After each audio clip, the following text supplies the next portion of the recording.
এই মুহূর্তের সবথেকে বড় খবর, সুপ্রিম কোর্টে আরজিকর মামলার শুনানি শুরুতেই এবার একটা বড় নির্দেশ দিলেন প্রধান বিচারপতি ডিওয়াই চন্দ্রচূড়।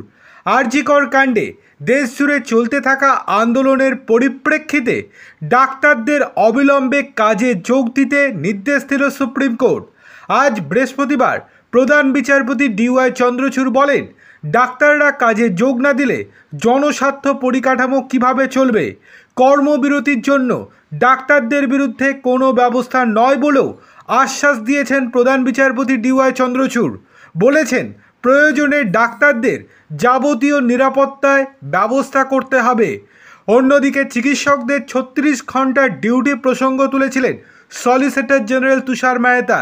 চিকিৎসকদের 36 ঘন্টার ডিউটি প্রসঙ্গে সরব হয়েছেন সুপ্রিম কোর্টের প্রধান বিচারপতি ডিওয়াই চন্দ্রচূড়।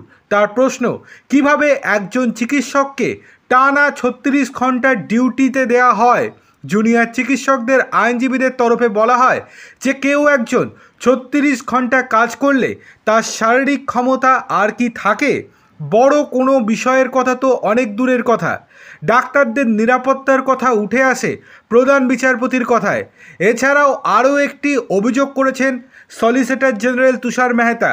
তুষার মেহতা সরাসরি প্রধান বিচারপতির কাছে অভিযোগ জানিয়েছেন যে সমস্ত জুনিয়র চিকিৎসকেরা বর্তমানে কাজে যোগ দিতে ইচ্ছুক নয়, তাদের মেন যে রিজনটা সেটা হচ্ছে বিভিন্ন ফোন কলে হুমকি। তাদেরকে বিভিন্নজন হুমকি দিচ্ছেন।